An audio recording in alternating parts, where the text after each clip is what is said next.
Anytime. What's up, comic book fans? Pete here from Comic Books Transformed, where me and my good friend Brian over there discuss comic books that have been adapted into streaming shows and movies. We have been talking about our favorite show on Amazon Prime, Invincible, and it's finally come to an end, right, Brian? Yes. Well, not to an end. I mean, just the end of the season. I mean, I hope they're making more of it. Yeah. Do you know if it's set to keep going? I can't imagine there's not another season on order already. I no, there must be, because I remember reading something recently where J.K. Simmons said he's already recorded some lines for season 4. So okay, that's good. That's positive. Yeah. So in hindsight, do you feel like the show better than previous seasons? Not as good as previous seasons? About the same?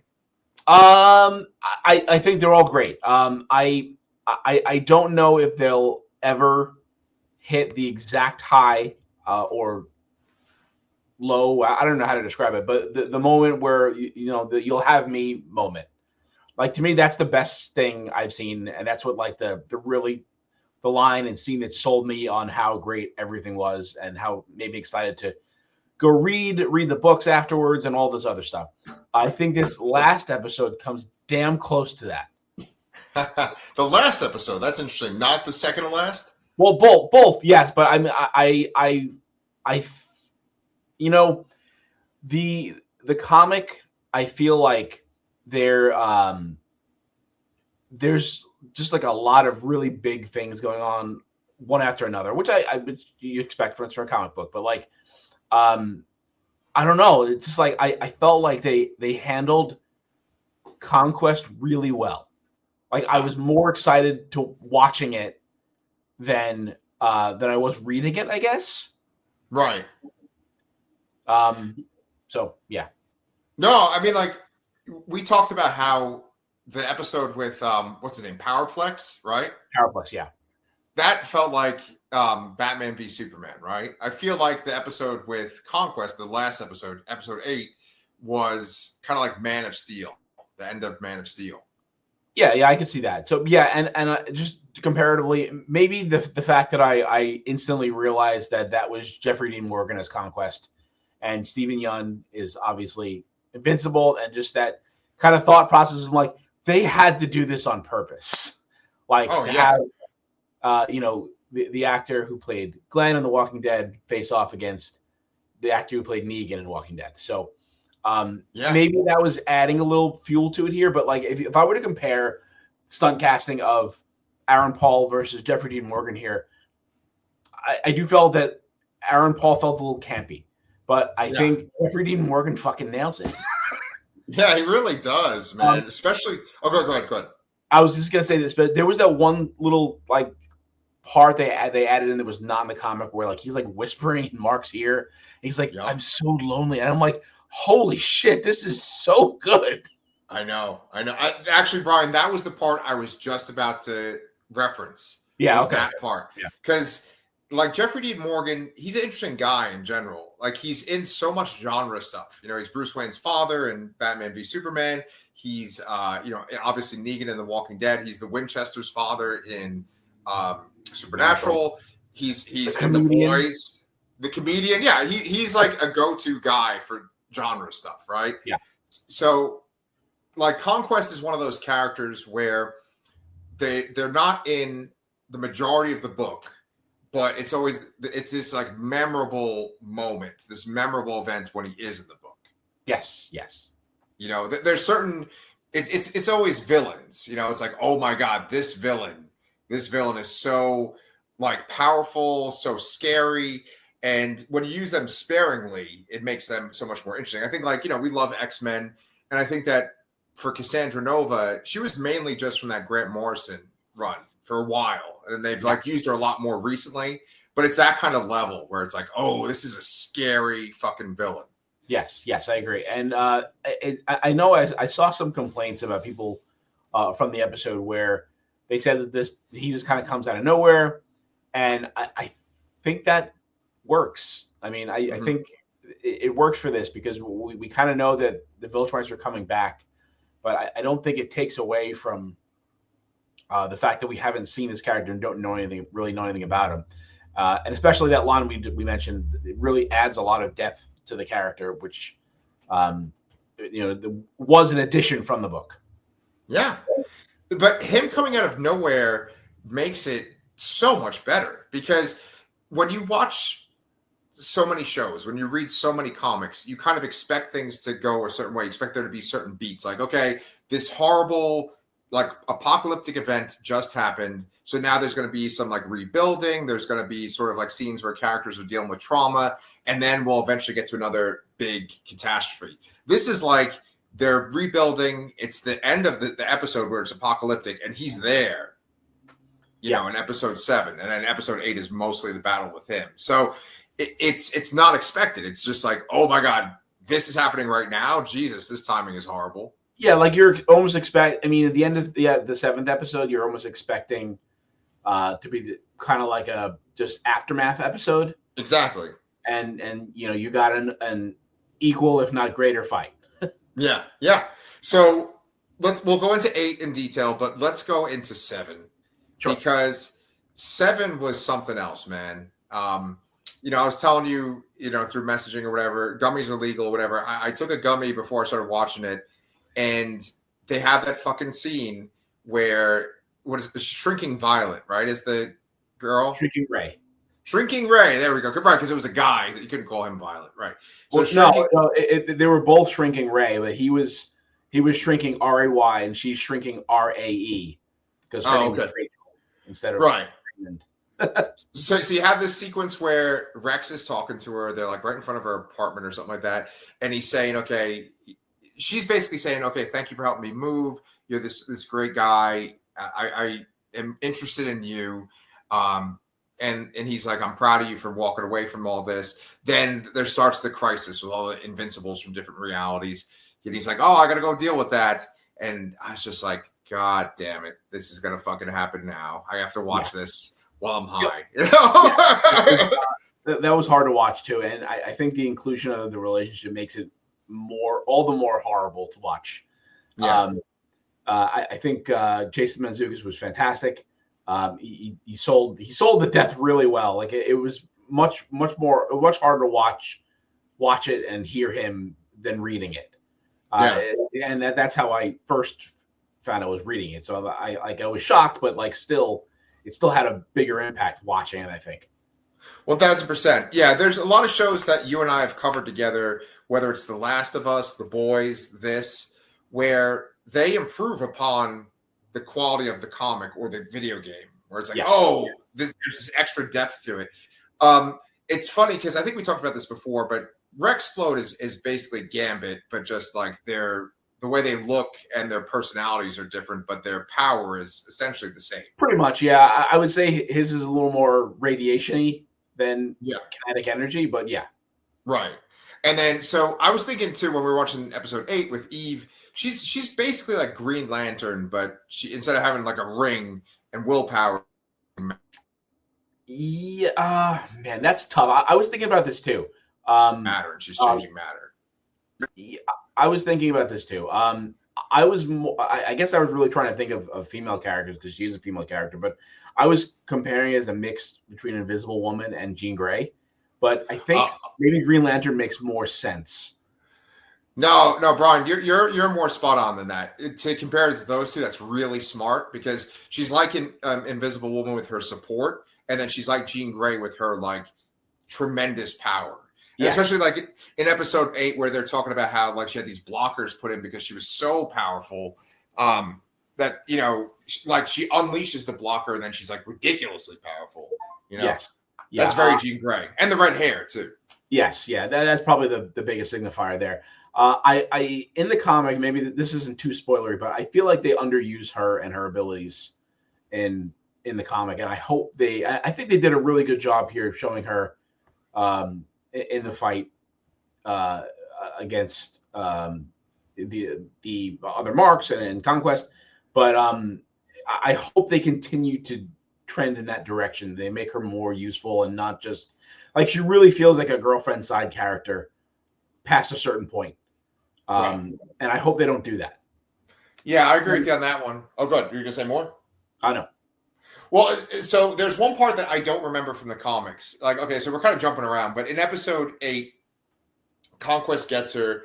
He punches her. I think he punches her in the face and like just fucks up her face totally, where she looks like a zombie. And then he like sticks his hand right through her body. Does that happen in the comic too? Yep, it does. Okay. Yeah, it was pretty accurate, honestly. Right. Because there's another part in the comics where I mean, this is a spoiler, but she kind of gets eviscerated. I remember like she's able to like fix herself then, but I was like, oh, did that happen this early too? Yeah, there's a couple times she gets heavily injured, this was like the first time, and I think there's like 2 more. I don't want to spoil too much for anybody that hasn't read the comic, but yeah. Yeah, man, I totally agree with you. So let's go back to the episode with all the Invincibles. Just like off the top of my head, stuff that I really loved. I love that it tells like the different days of their attack. It's like day 1 is this, day 2 is this. And when like one of the days, I think it's the first day ends, the screen just goes black and you hear Engstrom Levy laughing. Fucking love that. Yeah. Another thing I loved was, I think it's like on the last day, they show like the backs of the Invincibles' heads, and they just show different cities in the world, and the cities are just burning. And just like, it's a still image, but it like, I mean, the background is moving, and there's fire, but they're solid, and it just like cuts the different. I love that. Yeah, they're all in the same kind of position, and they're showing all the damage they've done. Yeah, I mean the ones that survive, because I think they start with like 18, and they're left with like 8. Right. I did really appreciate too. I had complained about the power scales being kind of all over the place. I am very happy that they threw a line in there about most of these Invincibles not being as strong as ours, to kind of make it a little more believable, I guess. Yeah. So that brings up a whole point that I wanted to talk about with you, and I want to see your point of view on this. To me, what makes Mark different from these other Invincibles is that I'm assuming that all these other Invincibles didn't have that fight with their dad. That like they signed up, they were into it. Maybe they killed their dad, or they went evil, and so they go ahead. So someone mentions they killed their dad.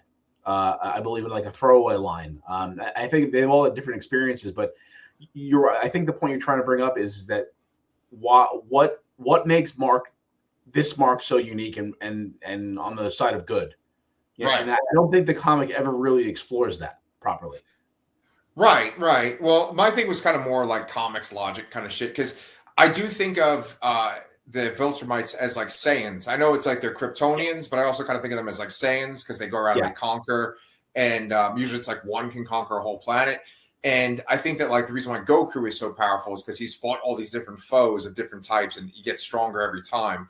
And I think like with Mark, he fights his dad, he gets obliterated, and then he spends so much time trying to like get stronger to face the Viltrumites, whereas these other Invincibles, they probably joined their dad or they became evil, and then they haven't had as much bigger resistance. That's actually, I wish they said that in the book. So essentially, he's been tested more, so he's grown stronger to kind of compensate for it.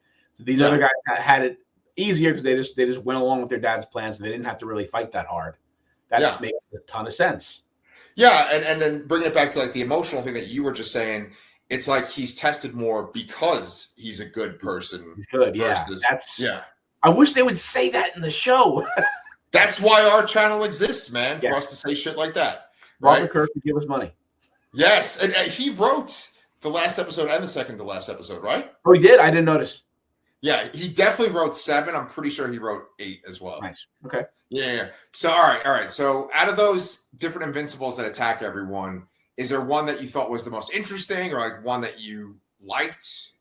I mean, I enjoyed the different vocal performances of Steven Yeun. I thought he made them feel different. The ones that had speaking lines. I think I laughed the most when I saw the one with the mustache. I thought I don't know. I know we're gonna see. We may see some more of them in the future, or some of them. So yeah, I don't know if I had a favorite necessarily or anything like that. Yeah, well, I just like the different dynamics, because like, one of them is just a sociopath where he's like, oh man, I always do this. I always kill them so quickly. I want to enjoy them. And that was the one with like the grifter mask, right?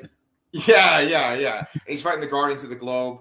Then there's one that's sort of like more icy and cold, and I think he's the one that like fights Eve at some point, and then Mark comes in. I think there's two of them at that point. Yeah, and then, that one is the one that basically had the like a completely replica Omni-Man costume, like that, like this coloring and all that.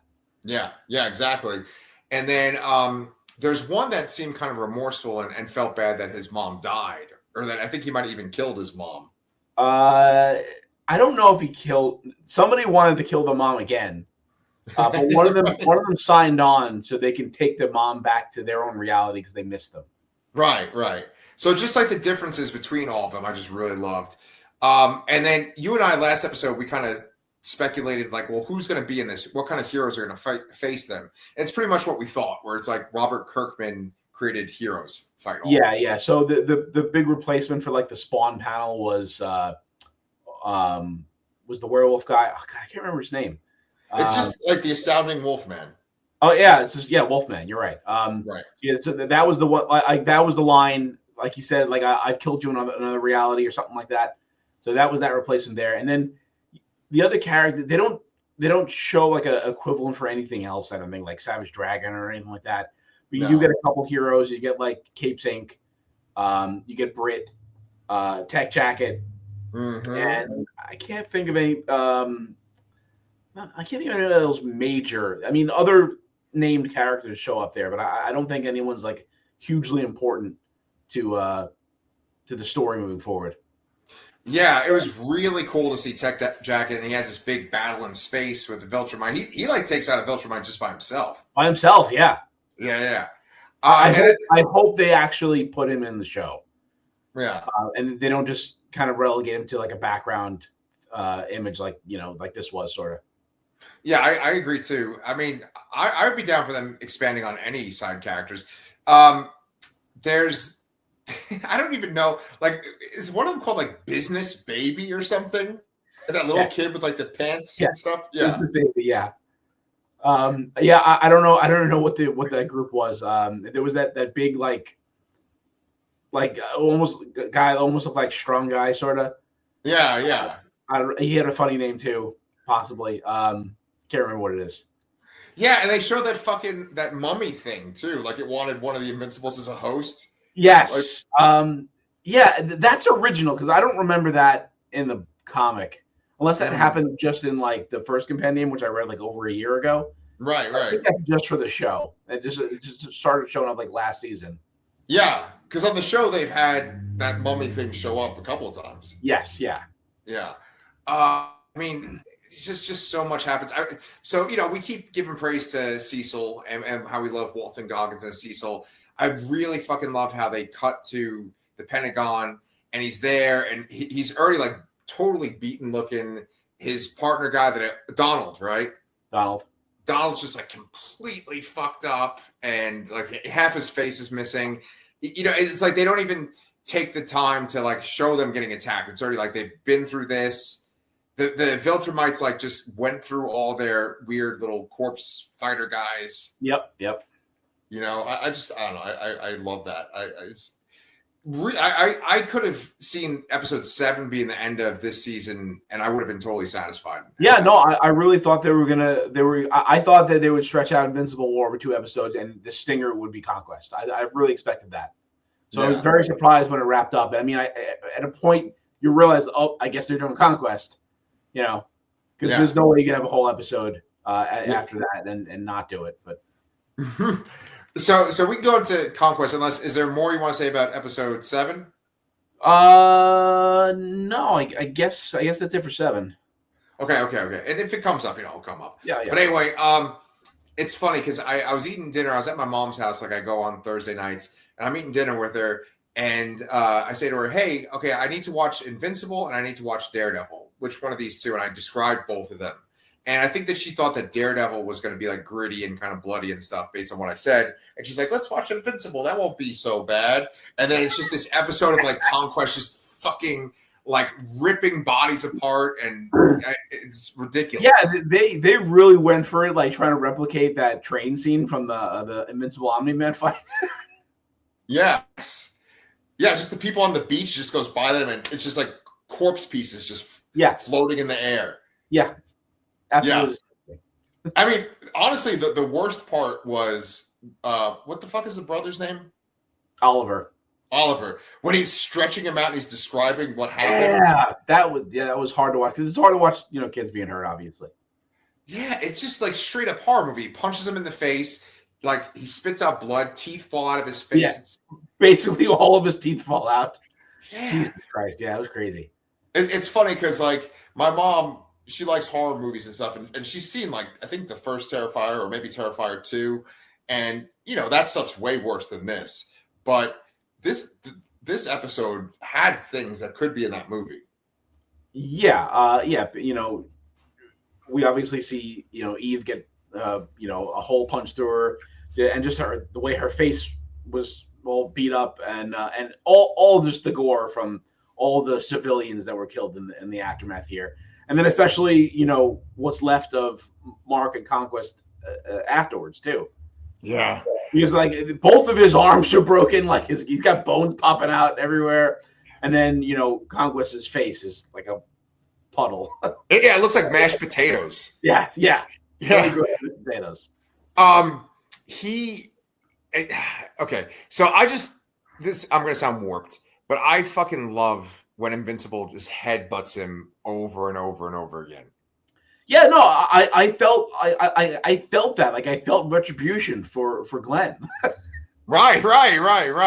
But not only just for Glenn, like all the shit that Conquest does in this episode, you feel like for Mark. And they do that. Like I think it's in the comic. It's a whole bunch of panels of him headbutting him, like really small on the page.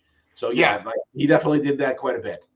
Yeah, and like I think after Conquest puts his hand through Eve, Mark like just snaps and he flies up and they do that, punching each other at the same time thing. But he just demolishes his fucking robot arm. Both their arms got fucked up there. So right. Yeah, his bone pops out. Yeah. Oh god, it's so good. It's so epic.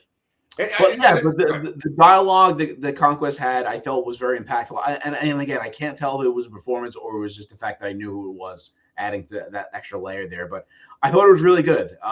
And it was pretty accurate to the comics overall. Mm-hmm.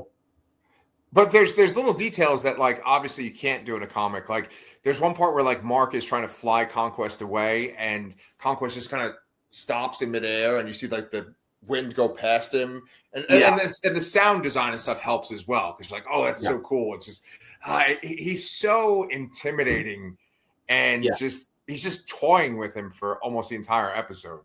Yes, definitely. So there's a few things I need some clarification on, considering that you just watched it. So basically, after they defeat him, Eve recovers.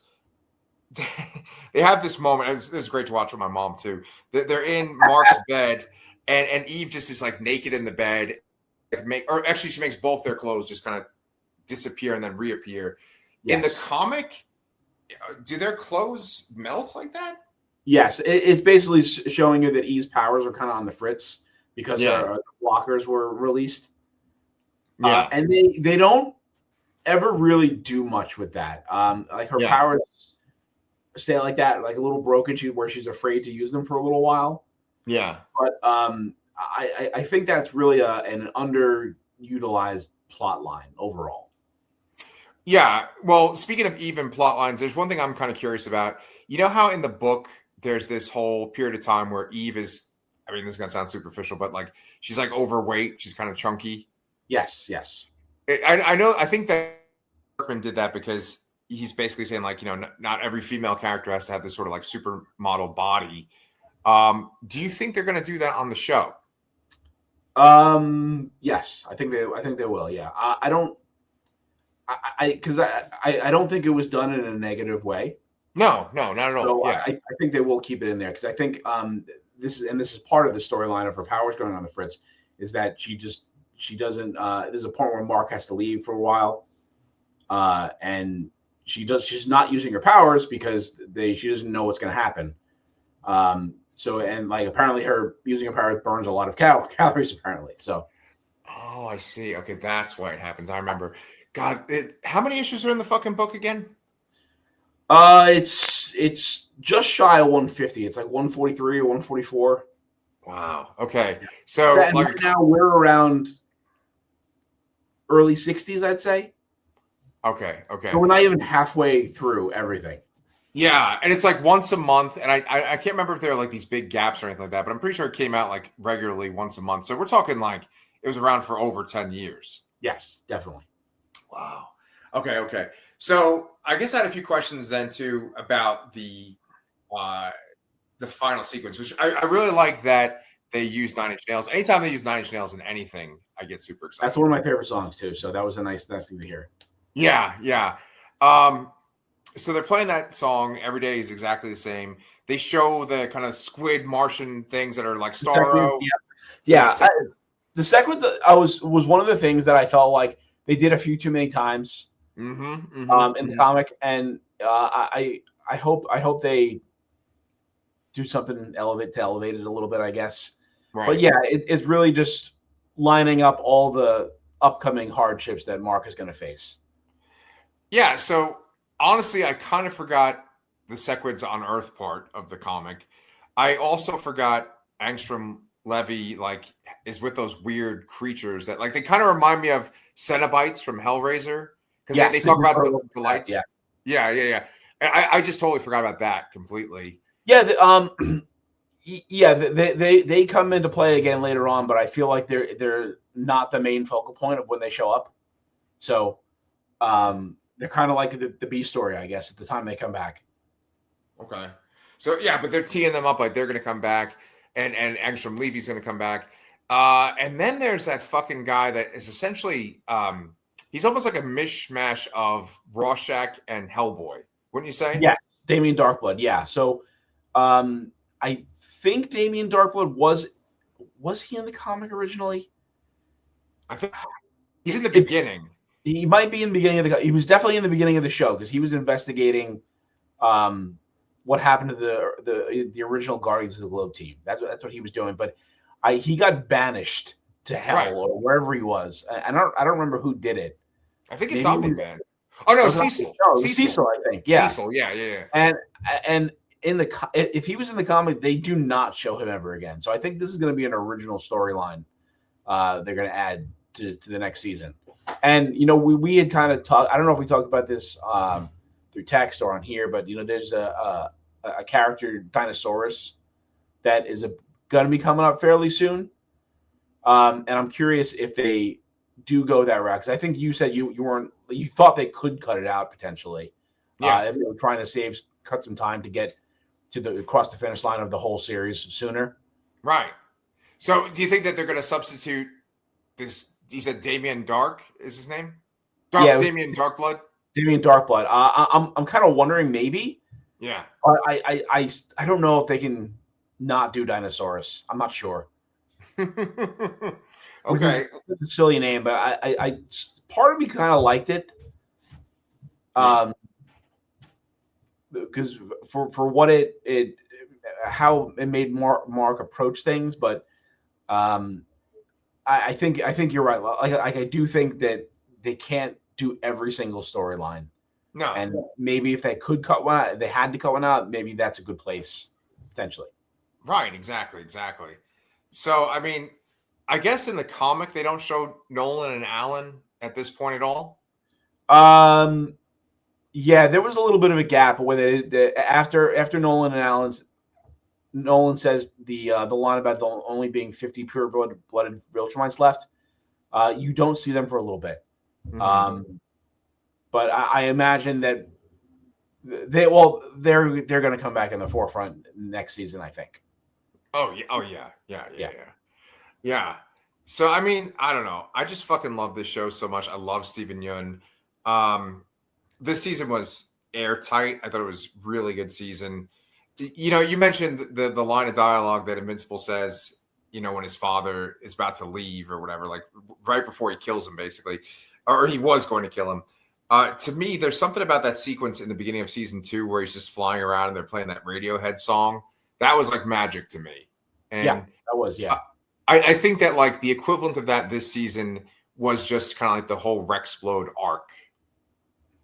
Yeah, I can agree with that. Yeah, they definitely elevated him. They made him feel much more important, which made his loss much more impactful.